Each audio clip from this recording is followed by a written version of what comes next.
Friends, আমি যেহেতু simple ইন্টাৰেস্টৰ question discuss কৰি আছো আৰু এটা আমি সিম্পল ইন্টাৰেস্টৰ কোৱেশ্চন আজি ডিসকাস কৰো যোৱাকালিৰ কোৱেশ্চনটো আপোনালোকে চাগে বহুত ধুনীয়াকৈ বুজি পালে আজি আমি চাও আৰু কি ধৰণৰ সিম্পল ইন্টাৰেস্টৰ কোৱেশ্চন আহিব পাৰে আৰু আমি কি ধৰণে কোৱেশ্চনটো আমি ভাঙি মেলি সহজ ধৰণে বুজো যাতে আমি কোৱেশ্চনটো কৰিব পাৰো ইয়াত কোৱেশ্চন এটা লিখি থৈছো বৰ্ডত আপোনালোকে চাওক কৈছে যে rupees 6000 becomes rupees 7200 in 4 years at a certain rate of simple interest if the rate becomes 1.5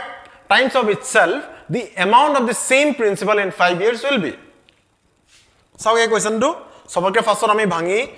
diyo. Eto ki hoy? 6000 to hoy apunar principal. Mane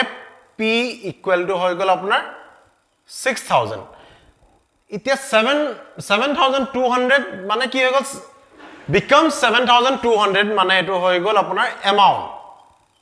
7200. Time to diya ase amar 4 years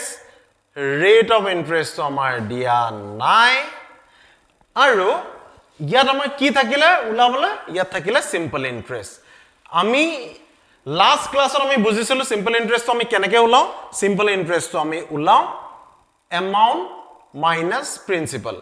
mane yat amount to kiman apnar 7200 hoy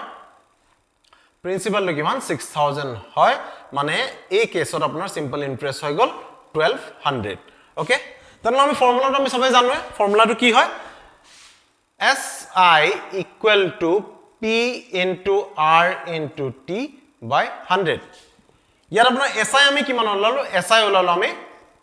1200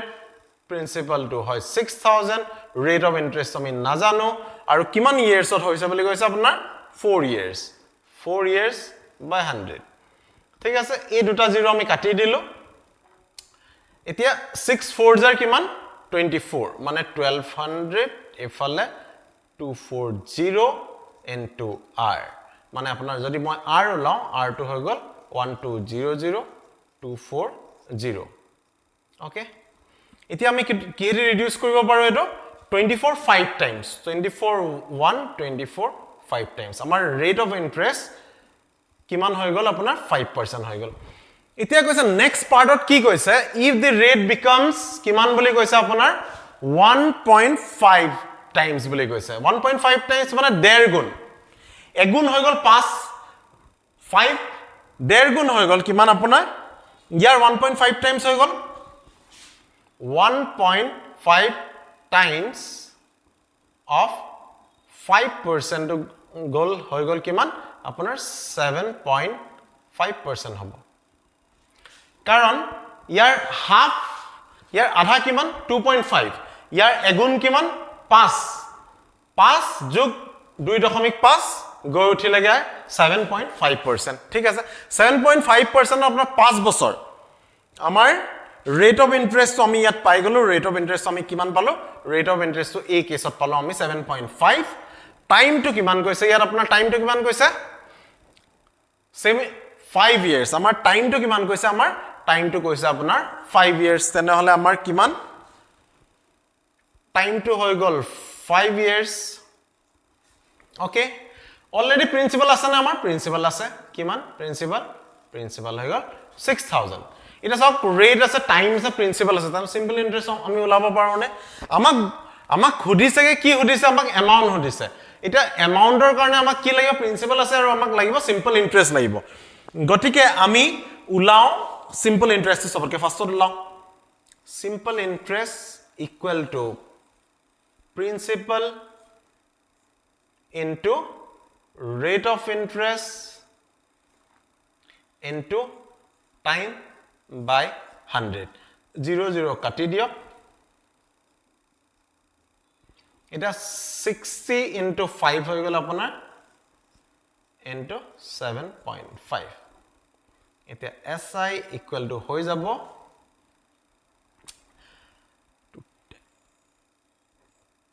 225 এফালে হৈ যাব আপুনি আপোনালোকে multiply কৰি চাও multiply কৰিলে আপোনালোকে পাব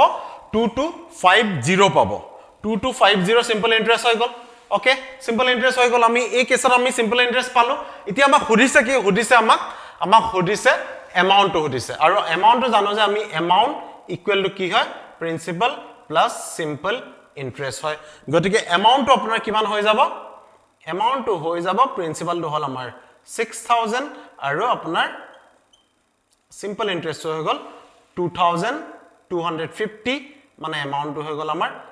8250 হৈ গল ইয়াৰ এমাউন্ট গতিকে এটোৱে সুধিছিলে আমাৰ ইয়াত এই কেছত আমাৰ কি সুধিছিলে আমাক প্ৰথমত দিয়া আছিল প্ৰিন্সিপাল দিয়া আছিল আমাক দিয়া আছিল এমাউন্ট দিয়া আছিল টাইম দিয়া আছিল প্ৰিন্সিপাল এমাউন্টৰ টাইমৰ পৰা আমি সিম্পল ইন্টাৰেস্ট উলালো আৰু ৰেট অফ ইন্টাৰেস্ট উলাব গৈছিল আমি এই ফৰ্মুলা আমাৰ সিম্পল ইন্টাৰেস্টৰ ফৰ্মুলাত বহাই আমাৰ ৰেট অফ ইন্টাৰেস্ট উলাই দিলো ইয়াৰ নেক্সট কেছত সুধিছিলে যে